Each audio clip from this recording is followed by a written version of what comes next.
Shalom Havrim, James Trim here, and today I want to talk to you again about Paul. This video was somewhat inspired by my previous video about what was the original language of the writings of Paul. Did he write in Hebrew, Aramaic, or Greek? And that brought up a question that I'd like to address in more detail today. Did Paul write to Gentiles? And if so, what does that really mean? Before we get started, I need to ask everybody to please donate to support these videos. Our rent is due in 3 days, and we are broke. We have nothing at this moment. So we really need people to step up if you possibly can to donate, because the rent, like I said, the rent's due in 3 days, and it's got to be paid. And right now we literally don't have a penny. So please donate if you can. You can do that by clicking on the donate link in the video description. And you can also do that by sending donations by PayPal to donations@wnae.org. I'm sorry it's been a few days since I've gotten a video out. As you guys, many of you know, my wife is disabled, chronically ill, and suffers from chronic pain.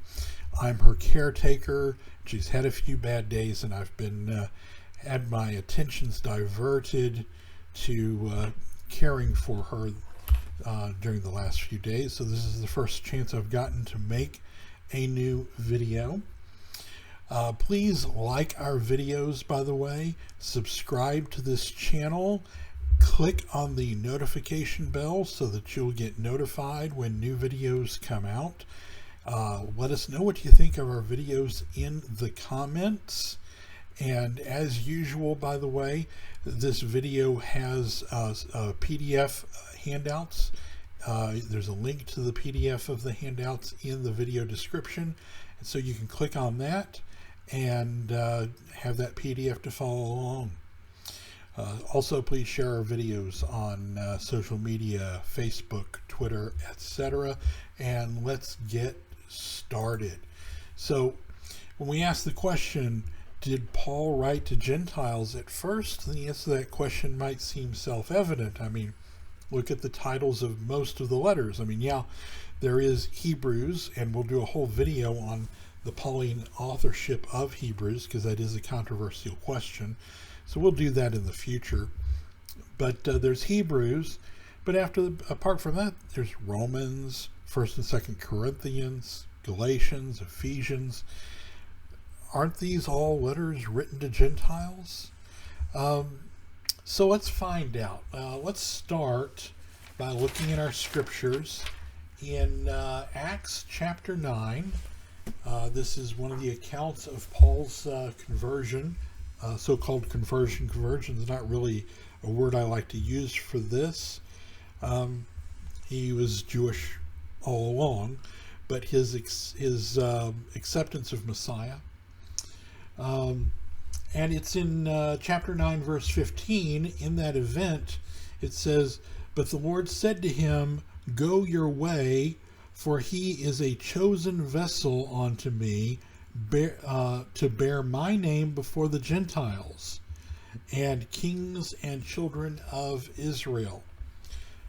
So, but who are these Gentiles, and what does that really mean? The answer may surprise you. So let's turn now to Romans chapter 11, verse 13 to start getting some insight on that. And as we turn to Romans 11,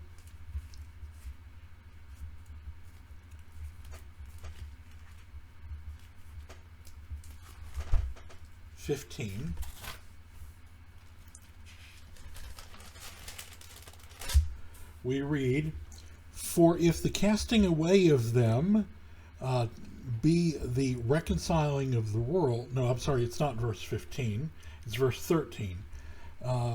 "For I speak to you Gentiles, inasmuch as I am the apostle of the Gentiles," or the emissary of the Gentiles, "I magnify my office." So here in Romans chapter 11, Paul is identified as an emissary to the Gentiles. Who are these Gentiles? What does that mean? Well, if we examine the book of Romans very carefully, we will find out what that really means. So we're in Romans chapter 11, which is the famous olive tree parable and prophecy of Romans. To understand that in context, let's go to our first page of our handout titled Not My People. And we go back to Romans chapter 9 to get the pace for how Paul is using this word Gentiles. So in Romans chapter 9, verses 23 through 27, he writes, "And poured forth his mercy upon the vessels of mercy that were prepared to Elohim to glory, which we are the called, not only from the Jews, but also from the Goyim, or the Gentiles." So in Romans chapter 9, verse 24, we have two groups here. We have Jews and Gentiles. Now, on the surface, the meanings of those two terms might seem obvious, but let's see how Paul is actually using them in context. Verse 25, "Thus also he said in Hosea," or the book of Hosea, "I will call those who were not my people, and to whom I have not shown mercy, I will show mercy. For it will be that in the place where they were called not my people, they will be called sons of the living Elohim." This is quoting Hosea chapter 2, verse 1, or chapter 1, verse 10, and Hosea chapter 2, verse 25, or verse 23, depending on whether you're looking at the Jewish or Christian editions of Hosea. The text is essentially the same, by the way. It's just the chapter and verse designation system. There are a few occasions in the Tanakh where the Jewish and Christian versions, chapter verse designations differ, and this is one of them. Romans 9:27, "And Yeshayahu," or Isaiah, "proclaimed concerning the Bnei Yisrael, the sons of Israel, that even though the number of the Bnei Yisrael, or sons of Israel, should be like the sand that is in the sea, a remnant of them would be saved." Now, if we look at the context of the people which are not my people, which he calls my people in Hosea, we find they are the children of Israel. Looking in Hosea chapter 2, verse 1 in Jewish versions, chapter 1, verse 10 in Christian versions, "Yet the number of the children of Israel shall be as the sand of the sea, which cannot be measured nor numbered. It shall come to pass that instead of that which was said to them, 'You are not my people,' it shall be said unto them that you are the children of the living El." This is what Paul is quoting. And this, in the book of Hosea, these children of Israel are in contrast to the children of Judah. If we look at the very next verse of Hosea, "And the children of Judah and the children of Israel shall be gathered together, and they shall appoint themselves one head, and shall go up out of the land, for great shall be the day of Yisrael."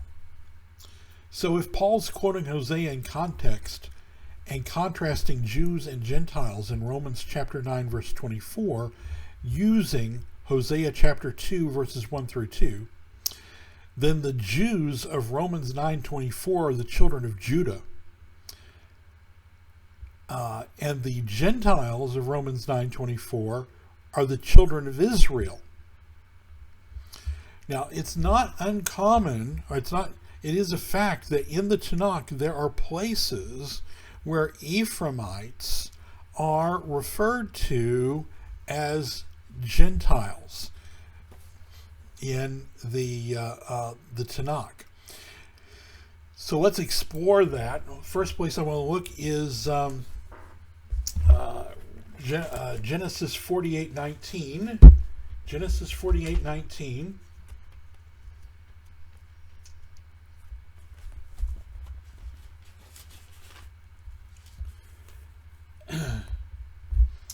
And this is Joseph speaking to this is Joseph. I'm sorry. This is in context.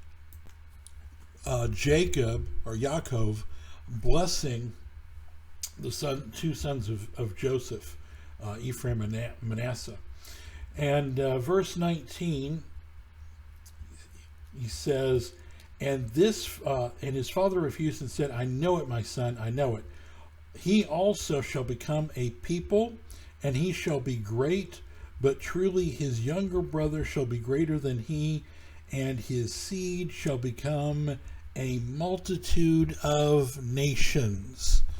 Multitude of nations. And that word nations in Hebrew is goyim. Gentiles. He shall become a multitude of Gentiles, or a fullness of Gentiles. In the Hebrew, it could be translated either way in English. That'll become important as we go forward. Also in Isaiah chapter 9, it's actually the end of chapter 8 in the Jewish versions, but most of you are probably using won't be using a Jewish version. So it'll be chapter 9, the first couple of verses. Nevertheless, the dimness shall not be such as was in the vexation, when at the first he lightly afflicted the land of Zebulun and the land of Naphtali, and afterward did more grievously afflict her by the way of the sea beyond Jordan, in Galilee of the nations. And the Hebrew word for nations there is again goyim, or Galilee of the Gentiles. So the land of Zebulun and the land of Naphtali is being called here in Isaiah Galilee of the Gentiles. So there are occasions where the Ephraimites are referred to as Gentiles, and that's because of this prophecy in Hosea, where they would lose their identity and simply be, he would say, you are lo ami, you are not my people. And then in Hosea, at a later date, he will say to them again that you are my people. And that's what Romans 9 is referring to, and it's quoting Hosea in context. Let's also talk about Isaiah 9 again. The ancient Nazarenes had a commentary on Isaiah, or wrote a commentary on Isaiah. They probably had several, but there's one that has come down to us. We don't have the whole thing. We only have about 5 quotations from it that appear in the so-called Church Father Jerome's 4th century commentary on Isaiah. And one of the places he quotes them, he says, the Nazarenes, whose opinion I have set forth above, try to explain this passage in the following way. When Messiah came and his proclaiming shone out, the land of Zebulun and the land of Naphtali, first of all, were freed from the errors of the scribes and the Pharisees. He shook off their shoulders the very heavy yoke of the Jewish traditions. Now, if you read the whole, all of Jerome's quotes here, these are not Jewish tradition in general, but specifically the Pharisaic traditions that were in error. It's not Jewish tradition in general, but just the errant Jewish traditions. Later, however, the proclaiming became more dominant. This is the commentary continues. Later, however, the proclaiming became more dominant. That means the proclaiming was multiplied through the emissary Paul, who was the least of all the emissaries. And the good news of the Messiah shone out to the most distant tribes and to the way of the whole sea. Finally, the whole world, which earlier walked or sat in darkness and was imprisoned in the bonds of idolatry and death, has seen the clear light of the good news. And so This means that verse 2 of Isaiah chapter 9, where it continues, it says, "The people that walked in darkness have seen a great light, and they that dwell in the land of the shadow of death, upon them has the light shined." And then when it says in verse 3, "You have multiplied the nation and not increased the joy," this multiplication and this increase, it was understood by the ancient Nazarenes as a prophecy of the ministry of Paul, that is described here as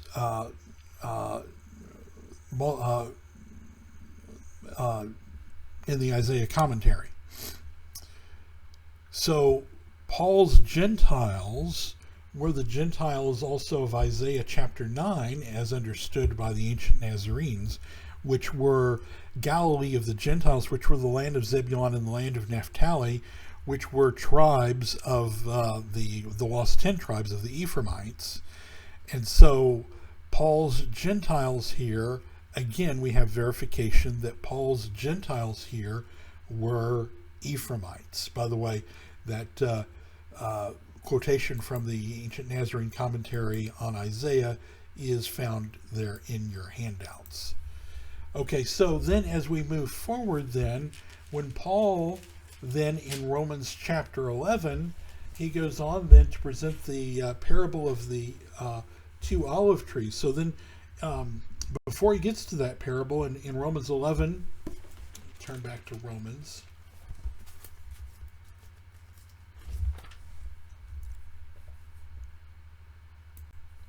So we get to Romans 11:15, and it says, "For if the casting away of them that be reconciled of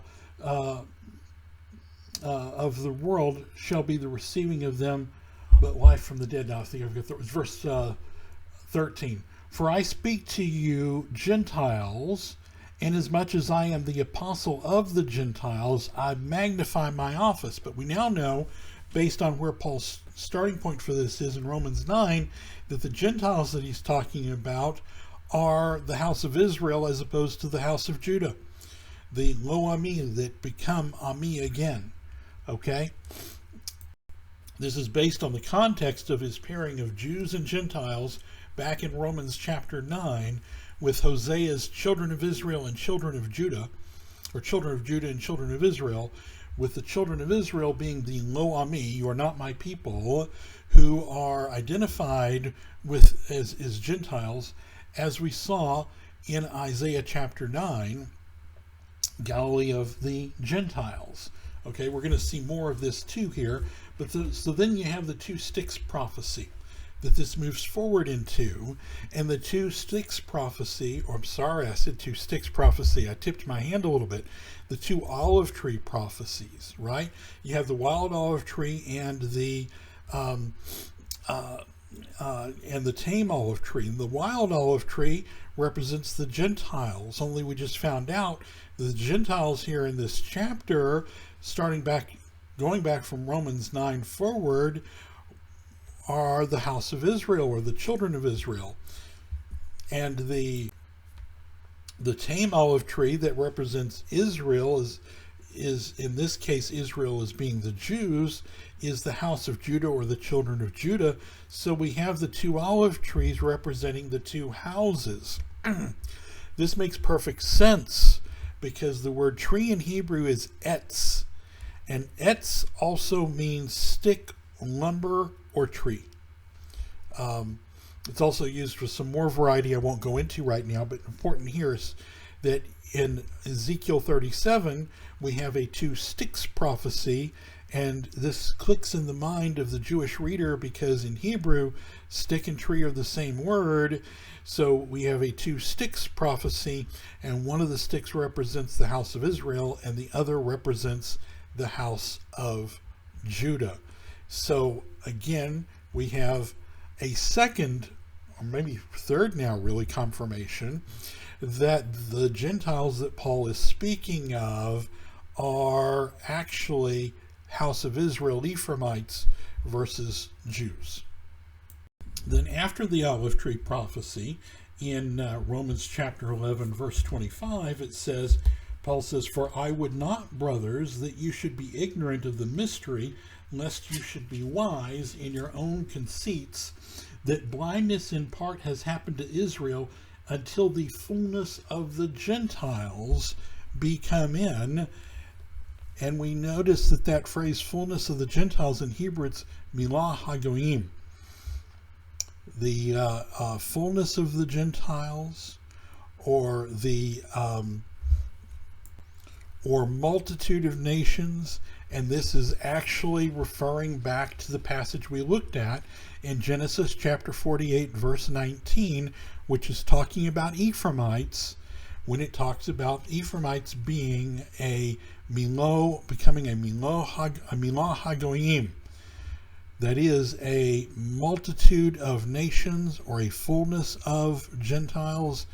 Either way, or any combination thereof, it's all the same in the Hebrew.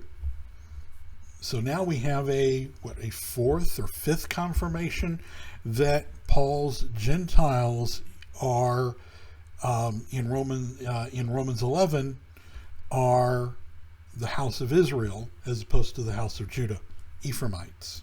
And that means in Romans 11:25, when it talks about Romans 11:13, when it calls Paul an emissary to the Gentiles, it's talking about him being an emissary to the Ephraimites, to Ephraimites who are or have been lo ami, not my people, but who will become ami again, my people again.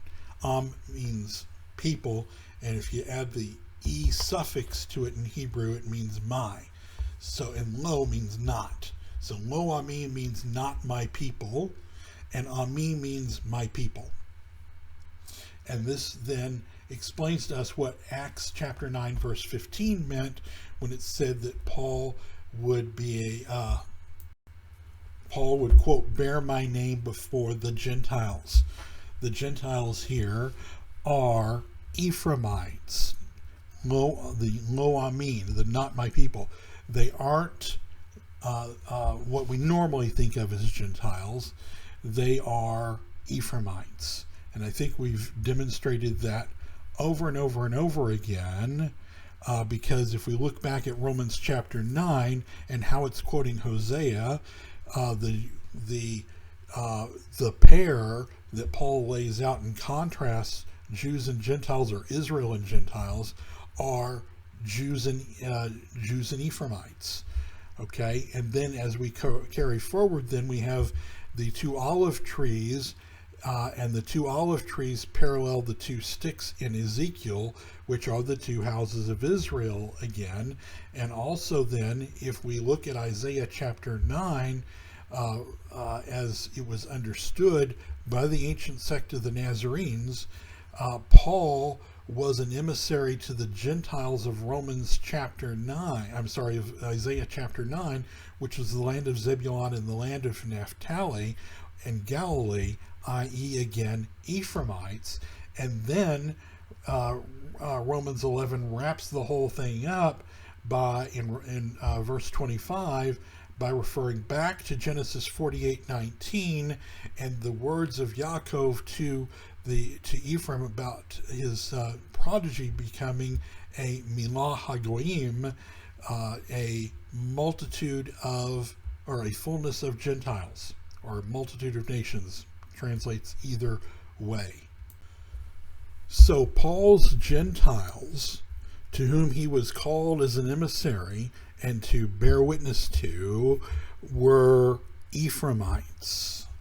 Okay, that's what they were, the Gentiles of Isaiah chapter 9 verse 1 and of Genesis 48:19, which in both cases were Ephraimites. Now let me show you something else very interesting about the audience to whom Paul is writing. In 1 Corinthians chapter 12, verses 1 through 2, Paul writes, Now concerning spiritual gifts, brothers, I would not have you ignorant. You know that you were, past tense, Gentiles, carried away onto these dumb idols, even as you were led. So in 1 Corinthians chapter 12, verse 2, he says to his audience that he's writing to in 1 Corinthians that you were, past tense, Gentiles. Let's now turn to Ephesians 2:11. Ephesians 2:11, Paul writes, "Wherefore remember that you being in times past Gentiles in the flesh, who are called uncircumcised by that which is called the circumcision in the flesh made by hands." Notice it says in times past, formerly. Some translations will say formerly called Gentiles. So in Ephesians, the Ephesians that Paul's writing to were formerly Gentiles. Now, what is a former Gentile? Well, a former Gentile is a proselyte Jew. So 1 Corinthians chapter 12 verses 1 through 2 and Ephesians chapter 2 verse 11 tell us that Paul's audience were formerly Gentiles. They were proselyte Jews. And this fits with the idea of being grafted in that Paul talks about in Romans chapter 11, because being grafted in Jewish terminology means to be a proselyte to Judaism. Don't confuse being grafted in with being saved. We may do a whole video on the difference between the two in the future. But in Romans chapter 11, this whole being grafted in thing has to do with being a proselyte to Judaism. In fact, our next page of our handout is titled Grafted In to Judaism, and it has a quote from the Zohar that shows you how the terminology is used in Jewish literature. In Zohar volume 1, page 26, it says, "For this reason, proselytes will no longer be admitted in the days of the Messiah." That's talking about the Messianic kingdom, the 1,000 years. "The Shekinah will be like a vine on which there cannot be grafted in any shoot from another species. And Israel shall be, quote, every tree pleasant to see, quote, and their former beauty shall be restored to them, of which we are told, he cast from heaven to earth the beauty of Israel." Lamentations 2:1. This is Zohar, like I said, volume 1, page 26, showing us that this idea of being grafted in was actually a symbolic or used to describe one that was a proselyte. A convert to Judaism was said to be grafted in. So part of the conversion to Judaism, we talked about this when we talked about baptism is oral, the video titled Baptism is Oral Law. The conversion to Judaism includes baptism. And in fact, we talked about this in detail in that video, that it's actually baptism, not circumcision, that was counted as the point in time that a person became a proselyte Jew.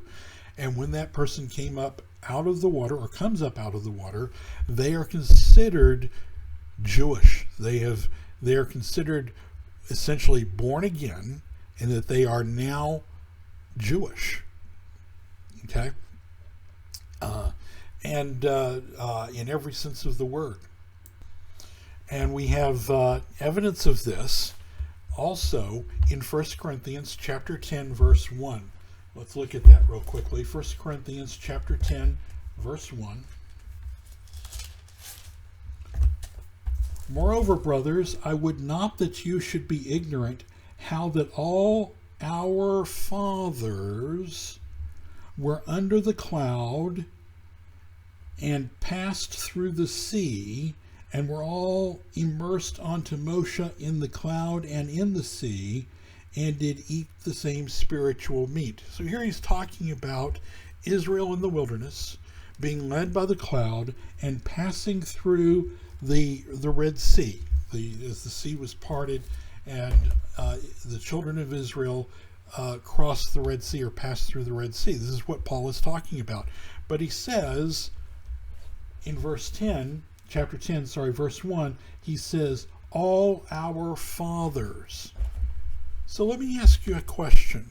When were the fathers of the Gentiles that we might normally think of Gentiles in the traditional sense, when were their fathers passed through the Red Sea? When were they led through the wilderness by the cloud, etc.? Obviously, this is, we did a whole video, by the way, talking about this, and the well of Miriam, the rock that followed them in the wilderness. That was we did a video on the well of Miriam. But when did any of these things happen to the fathers of the Gentiles in the traditional sense?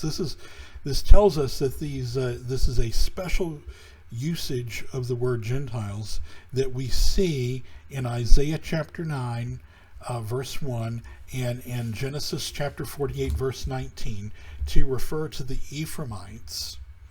And that Paul's Gentiles, we see also, are actually that he's writing to, we see from 1 Corinthians 12:2 and Ephesians 2:11, formerly Gentiles. They are actually considered Jews in every sense of the word, so that he's able to write in 1 Corinthians chapter 10, verse 1, that their fathers passed through the wilderness, or passed through the Red Sea, or crossed the Red Sea. Okay, so the point is twofold. One, that Paul's Gentiles, to whom Paul was an emissary to the Gentiles, to whom Paul was called to bring Messiah, were actually Ephraimites. They were actually the house of Israel as opposed to the house of Judah. And that they were also, Paul's audience that he was writing his letters to, were actually formerly Gentiles. We see from 1 Corinthians 12:2 and Ephesians 2:11, so that he could even say that, refer to them and address them and say collectively with them, our fathers passed through the sea, talking about the crossing of the Red Sea. So Paul's audience were primarily largely Ephraimites that had been Lo Ami, but now were being called Ami again, and they were formerly Gentiles, but they were proselytes to Judaism. They were Jewish. Paul's audience were Jewish, so Jewish that he could say our fathers in reference to the crossing of the Red Sea when writing to them. And he says this plainly when he says, you who formerly were Gentiles. What are formerly Gentiles? Proselyte Jews. Okay? All right, so Paul's audience were Jews, not what we think of as Gentiles in the traditional sense of the word. All right, so I need to ask you one more time. Our rent is due in just 3 days, and our account is empty. We are at 0. So I need to ask you to please donate to support these videos and this work. These videos are, I think you'll find them very unique and hopefully helpful. And you can donate by clicking on the donate link in the video description. And you can also send donations by PayPal to donations@wnae.org. Okay, and also please like this video. Please subscribe to our channel. Click that notification bell so you'll get notifications when new videos come out. Let us know what you think of our videos in the comments and participate in the discussions in the comments. The YouTube algorithm looks at all this stuff to decide which videos to recommend to new users, and we're trying to get recommended to new viewers. And then also please share these videos on social media with your friends, Facebook, Twitter, etc., and get us out in front of new viewers that way. All right, shalom everybody. Until next time.